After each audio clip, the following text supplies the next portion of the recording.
This is a special notice for Big Three auto workers employed in the new right-to-work states of Michigan, Indiana, and Wisconsin. And the purpose of this special notice is to inform you of your rights under those states' new right-to-work laws.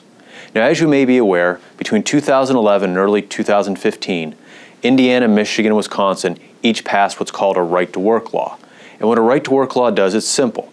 It provides that no employee can be required as a condition of their employment to join a union or pay union fees. In other words, in those states, each employee now has the right to choose whether they wish to be a member of the union or whether they wish to not be a member of a union and not to financially support it.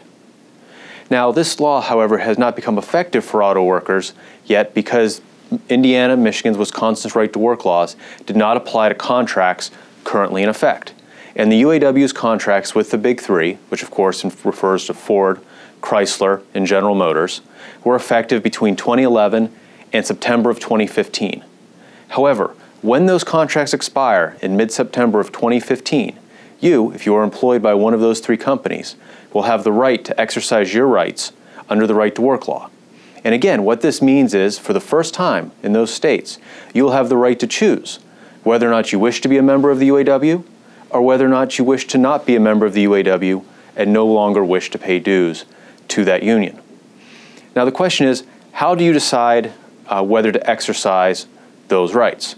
And the answer is that the answer to that question is completely up to you to decide if you want to be a member of the UAW or if you do not. The Foundation does not have a position on that matter. Instead, the purpose of the right-to-work law is to give you a right to choose. Now, how do you exercise that choice? The answer is also relatively straightforward.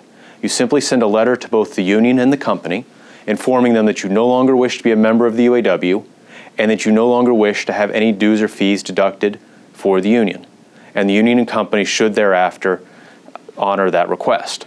Now, more information on how to exercise your right to resign and revoke the authorization to pay dues can be found on the National Right to Work Foundation's website. And that website is www.nrtw.org.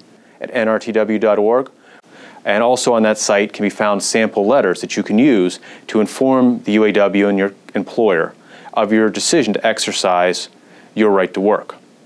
Now, another question that frequently comes up is, what are the ramifications of exercising your right to work? And the short answer is that you cannot be denied any employment benefits, but you can be denied any internal union benefits.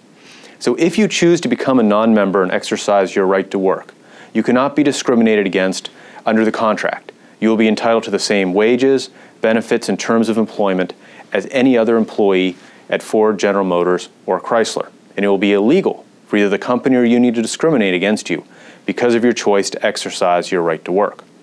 However, if you choose not to be a member of the UAW, the union can restrict you from participating in internal union affairs. That means you can be prohibited from voting on union officers, participating in union meetings, and voting on the union's contract. So, if you exercise your right to work, your terms of employment at General Motors, Ford, or Chrysler will not be affected, but your rights within the union will be, because you will no longer be a member of that union. And so again, the point of a right to work law is not to say whether you should choose to be a member of the UAW or not choose to be. The choice is up to you.